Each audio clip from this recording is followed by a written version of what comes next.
Hey everybody, what is going on? Hexlex here. Got another Alestrals video for you. Yet another deck profile. I've been having a blast making these, they've been getting a lot more traction as time goes on. I've been noticing more and more views. So thank you, and the subs too. Thank you very much, everyone, for liking, watching, subbing, all that stuff to these videos. It really does help. It really does mean a lot. I mean, the same is true of the Master Duel, the main channel, sure, too. But this channel especially is like just a really big passion project of mine, I guess. I've been so into Alestrals lately. And I really just wanted to stop and thank everyone who has been watching. Like I said, it really does mean the world. So today we're going to talk about the Crabs deck. So Crabs is sort of a variant on 5s, but I like to affectionately refer to this deck as 6s because our main monsters, the aforementioned Crabs, our main Alestrals rather, which are going to be both the Mustation and the Mosstation,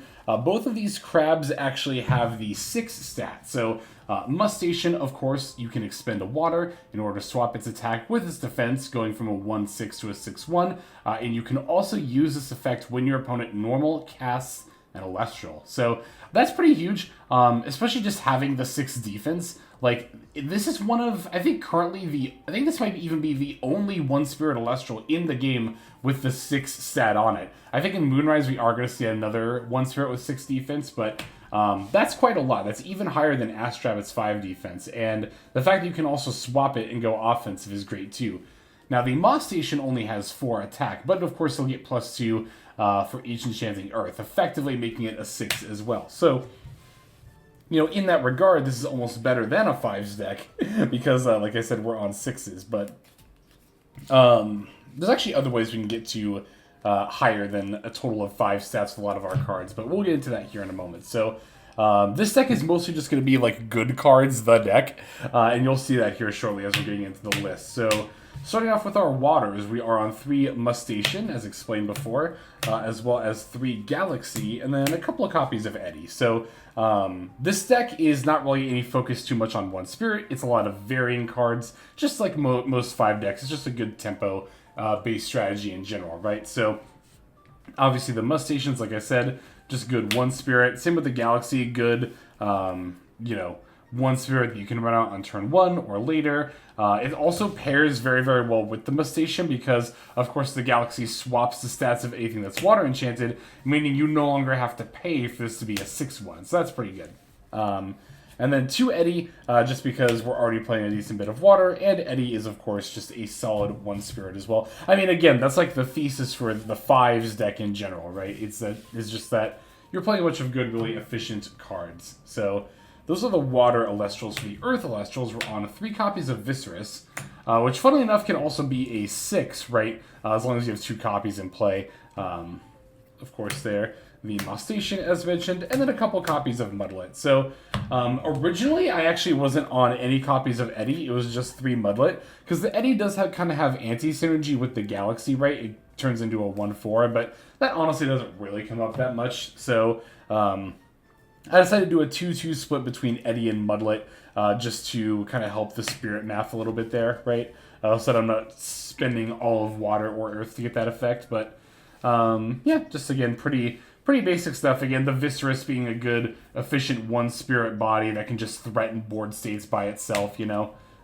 So that's, again, the name of the game here. It's really more of a tempo deck in that regard. Tempo, of course, being, like, efficiently removing cards. Like, Eddy is, like, the prime example of tempo in Alestrals, right? Tempo is when you get favorable trades while also, like, making advancements on the board yourself. So Eddy is a 4-attack body, which is pretty solid. Advancement on the board. Of course, there's something to defense mode, which you can battle over. So it advances your board state, and it also clears stuff out. That's kind of the definition of tempo there. And then for Thunder, of course, we're playing 3 Astrabbit because it's, you know, an Alestrals deck. But we're also playing 3 copies of Elechik. So in my quest to just play a bunch of, like, the best 1-Spirit cards all in one deck, Elechik actually pretty early came up for me as one of those cards, right? Although it's not like a 5, quote-unquote, it's actually better than a 5. It's even better than a 6, as I've been kind of affectionately calling this deck, because the Elechik, when paired with our search target, which, spoiler, is going to be Demeter, or Zeus. You could actually play Zeus if you wanted to as well. You know, it's basically a 7, so Again, that's a lot of the thesis behind this deck, is that not only are we playing just efficient bodies like 5s, but our bodies are even better than 5s. And then our last Celestial is just going to be a single copy of Lavalith. It's our only fire card, but I do think it's worth it in this deck in particular. I might try this in more decks in general moving forward, just like splashing 2 fire for the Lavalith, because this card is, of course, quite good. So, for the runes, we are on 2 Demeter. As mentioned, these are going to be our Elechik targets. And I did almost play Zeus, but I switched over to Demeter just because the Spirit Math, it made a lot more sense because we're already playing like a decent bit of Earth, right?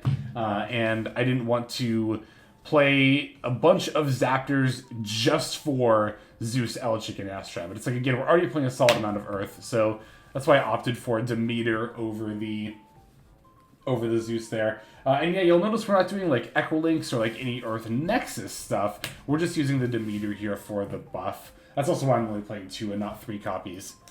Earthquake, it's just a good card, and we're already on Earth, but even if we weren't, we just played anyway.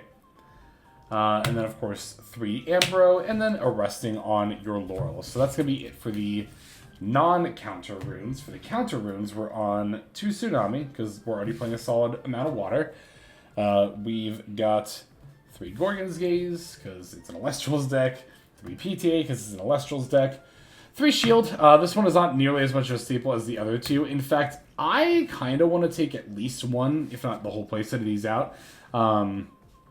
There's just, like, not really that many good Invoke runes to play, honestly. Like, I don't know, the next best Invoke rune I could play is, like, maybe Nectar of the Gods, but this is not a deck at all that needs to be running Nectar of the Gods, right?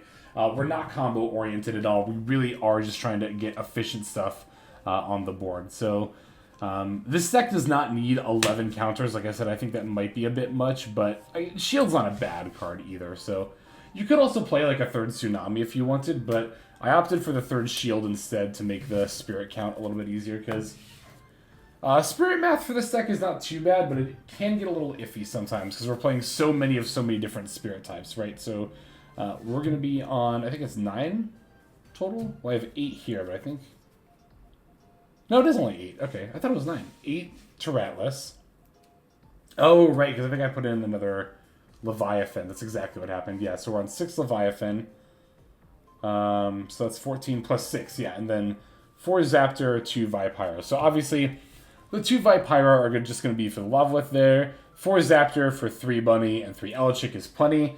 So these counts I'm pretty sold on. The Water and Thunder can be a little bit more malleable, but again, we're on the Demeters, so I opted for more Thunders over more Waters, and we also just play more Earth cards in general. I can see a world where you might need more Waters for the Mustation, right? Like, especially in a grind game where you end up needing to use the Mustation effect a lot. 6 Water might not be enough, so, like, we're at 8-6 right now. But at the same time, I don't think 7-7 is correct. I think that is a little bit too much. I actually do think the Spirit count is fine here. Because, again, 6 Water might not seem a lot for, especially the Mustations, but... there's a lot of the time where you can even just sit on the Mustation in defense mode and then threaten with other stuff, and then still just have the option to potentially start swinging with the Mustation, right? It's not like... There's not really very many game states where you have to be using this every single turn, right? Yours and your opponent's. So, alright. That is going to go ahead and do it for the deck profile breakdown. Let's see this game. Okay, let's dive on into this game against Queso with Crabs. Queso going to be on the Ferrogeist deck again. I actually had a really good couple of games with him where he was on Earth Nexus, but guess who forgot to hit the record button? So, yeah.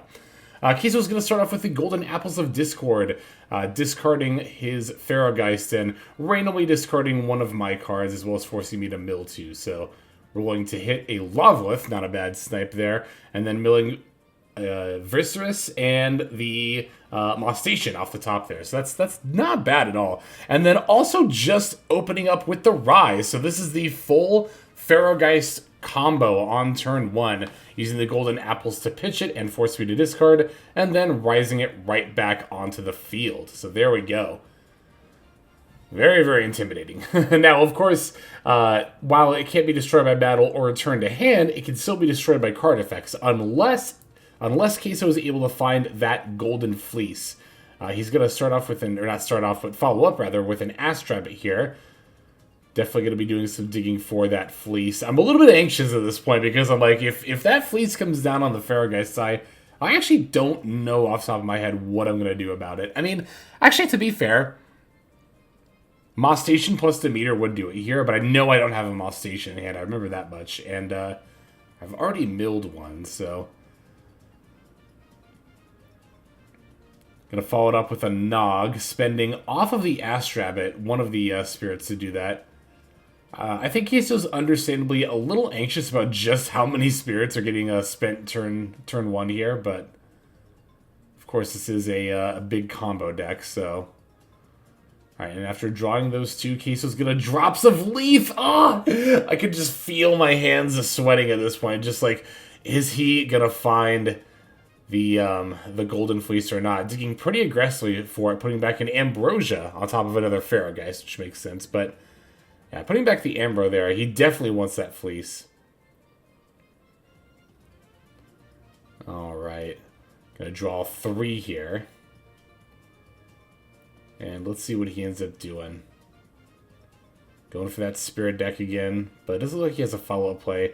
Just setting the 3 and then passing back over to me. So, unfortunately for Queso, I do actually just have the resting on your laurels here. So, yeah, I mean, that's why I said I was so anxious of if he found the Golden Fleece or not, because, you know, if he did, I was like, oof, that was going to be a very, very rough game.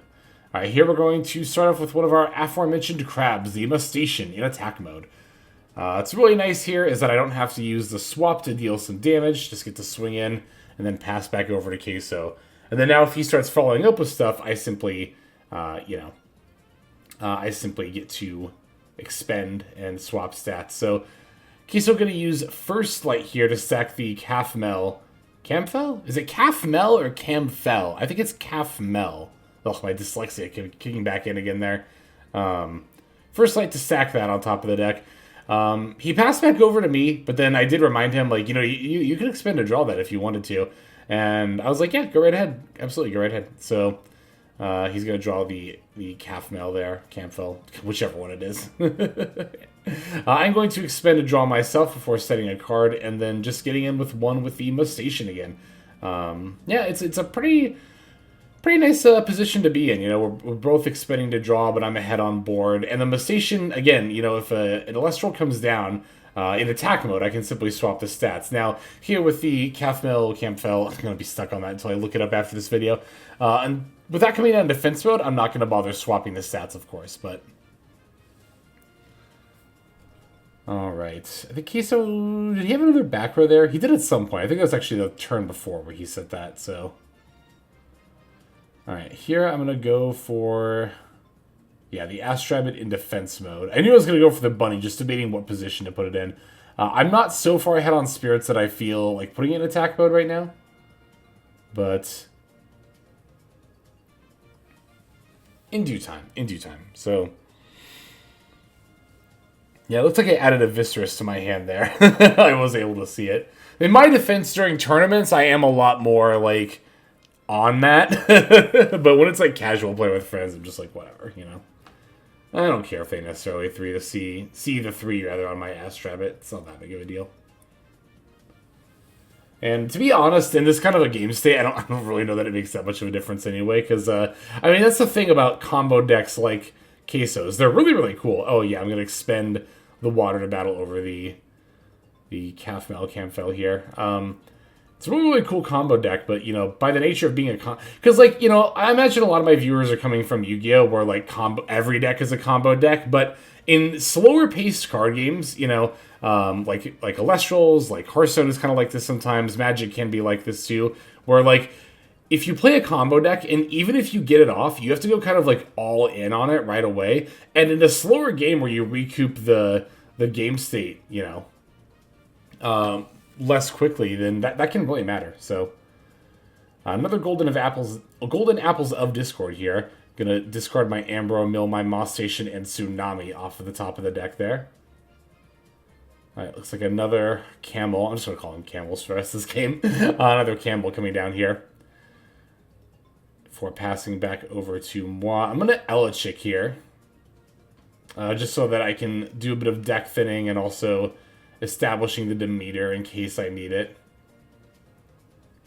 The Camel thing, God, is a 3/4, so I'm either going to have to expend for the Mustache or play the Demeter here in order to battle over it. I think I actually do both because of the face downs, right? I would just want to make sure that I get over this thing and that it doesn't get, like, ascended over. Because that's the thing, they get the spirits back if they ascend over it, too. So I want to make sure that we're just getting this off the board. Like, I don't really care that he's getting the spirits back. Like, Queso can have them. Again, I'm just wanting to really make sure that nothing sticks. I guess, to be fair, he's in top deck mode, so it's not really that likely he's going to even, necessarily find anything. So, I kind of debated giving the Demeter buff to the Rabbit here instead, but I decided to keep it in defense mode. I guess that wouldn't make sense either way, right? Because I just swing it with Elichick. I might as well just switch the Astrabbit to attack mode and still give the Demeter buff to the Elichick. But either way, we're going to buff Elichick over the Camel and then swing it with the Mustache. Again, I did expend 1 water on the Mustache there to swap its stats, but the reason I did that was, again, in case there was like a shield face down or a tsunami or something that would have stopped my attacks. Looks like it's another First Light face down. Yeah, I mean, at this point, Queso really just has to try to recoup, and the best way to do that here is to ensure another Camel is going to come down. It's basically, like, kind of like searching Ambro here, but a lot slower, of course. And, yeah, Queso's going to expend a draw for the Camel yet again. Does have an Ambro, so there is that much. I am full up on back row, which is kind of worth noting. But at the same time, I only have 1 spirit. That's why one of the reasons why I only put 2 spirits under the Demeter was so that way if I needed to free up a back row space, I could just do that by activating Demeter. Plus, also, we're at a game state where I don't think we need like a ton of Demeter activations. Like, I think 2 is fine. All right, other face down ends up being Avalanche. It's going to force us each to mill 3. He mills another Rise. Oof. I end up milling just a bunch of like Galaxy and Shield, I think other just various things. I mean, that's kind of this whole deck is just a bunch of various things. So, unfortunately, it does not look like Queso's got another play after that. I'm going to re-enchant the Astrabbit here. I decided to do that just to give myself more options rather than like... Because I know I have at least another Alestral, if not another... I think it's a Mustache specifically. I know I have one in my hand, but it's like... If I can just re-enchant the Astrabbit, I keep my row open, my zone open, and then I also get a draw, and I still do the same amount of damage anyway, so I'm just going to swing in for 4. Yeah, again, it's a bit of a shame that for the most part, this game was just kind of like me resolving Laurels and then just like turboing a bunch of stuff out, but... yeah, again, it's too bad. Those Earth Nexus games were pretty good, but I forgot to hit that record button. I guess, to be fair, we did see Queso get to run out the Pharaohgeist. Queso said, Queso even did say to me, he said, show this game on the video and use it as a PSA for why people should not play this deck. So, I think we're just wrapping up here with the swinging in with the spirits. Yeah, Queso's showing that his last card was Morlith, and if he had not expended... a Frost Spirit there, he could have played it, but all's well that ends well, I suppose. But GG's as always to Queso, and thanks as always to you all for watching these deck profiles. Love it, love it, love it. Love making them, love you watching them. If you want to see more of other kinds of videos from me, definitely let me know in the comment section below what all you'd be eager to see, and I will be happy to oblige. But that'll do it for this one. This is going to be Hexlex. I'm signing out and hoping you have a fantastic day.